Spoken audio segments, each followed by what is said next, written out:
नमस्कार दोस्तों, स्वागत है आपका हमारे चैनल पर। हरियाणा की राजनीति में एक नया घमासान शुरू हो गया है।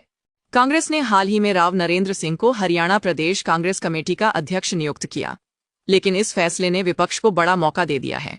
इंडियन नेशनल लोकदल यानी INLD ने कांग्रेस को घेरते हुए पुराने CLU घोटाले को फिर से हवा दी है।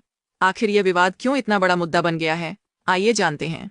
दोस्तों, INLD ने कांग्रेस को निशाने पर लेते हुए कहा कि जिस नेता का नाम भ्रष्टाचार और CLU घोटाले में आया था, उसी को प्रदेश अध्यक्ष बना देना कांग्रेस की नीयत पर सवाल उठाता है। INLD नेताओं का कहना है कि राहुल गांधी और कांग्रेस नेतृत्व अक्सर ईमानदार राजनीति की बात करते हैं, लेकिन इस फैसले से उनका असली चेहरा सामने आ गया है। INLD ने यहां तक कह दिया कि कांग्रेस अब भ्रष्टाचार को संरक्षण देने वाली पार्टी बन गई है। अब बात करते हैं CLU घोटाले की। CLU यानी चेंज ऑफ लैंड यूज।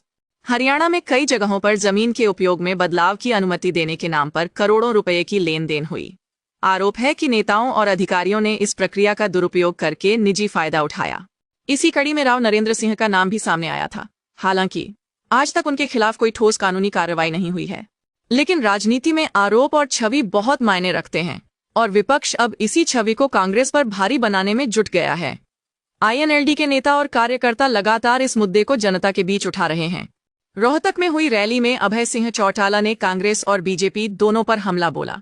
उन्होंने कहा कि कांग्रेस और बीजेपी दोनों ही भ्रष्टाचार में डूबी हुई पार्टियां हैं और सिर्फ INLD ही विकल्प है। देवीलाल की जयंती पर हुई इस रैली को अभय चौटाला की ताकत दिखाने वाला मंच माना गया। कहा जा रहा है कि INLD इस विवाद को लंबे समय तक जिंदा रखेगी ताकि कांग्रेस को लगातार बचाव की मुद्रा में रखा जा सके। कांग्रेस की तरफ से फिलहाल इस विवाद पर कोई आक्रामक बयान सामने नहीं आया है। पार्टी का मानना है कि राव नरेंद्र सिंह की नियुक्ति यादव समाज को साधने और संगठन में नई जान फूंकने के लिए जरूरी थी।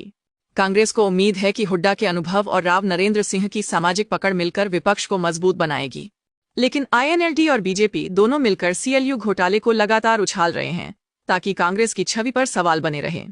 अब सबसे बड़ा सवाल, हरियाणा की राजनीति पर इसका क्या असर पड़ेगा। कांग्रेस यादव वोट बैंक को साधकर दक्षिण हरियाणा में अपनी स्थिति मजबूत करना चाहती है। हुड्डा की वापसी से विधानसभा में कांग्रेस एक मजबूत विपक्ष के रूप में खड़ी हो रही है, लेकिन CLU विवाद कांग्रेस की इस रणनीति पर पानी फेर सकता है। वहीं INLD इस विवाद को जनता के बीच भुनाकर खुद को साफ सुथरी राजनीति का विकल्प बताना चाहती है। बीजेपी भी चुपचाप इस विवाद का फायदा उठाने की तैयारी में है। यानी आने वाले समय में हरियाणा की राजनीति का बड़ा मुद्दा सिर्फ सत्ता नहीं बल्कि छवि की लड़ाई भी होगा। तो दोस्तों, हरियाणा की राजनीति में CLU विवाद ने एक बार फिर माहौल गर्मा दिया है।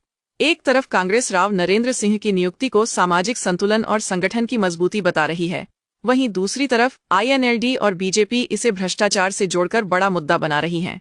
अब देखना यह है कि जनता किस पर भरोसा करती है, कांग्रेस की नई जोड़ी पर या INLD के आरोपों पर।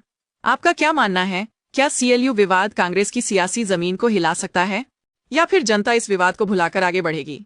कमेंट सेक्शन में अपनी राय जरूर दीजिए। वीडियो अच्छा लगा हो तो लाइक और शेयर करें और चैनल को सब्सक्राइब करना न भूलें। धन्यवाद।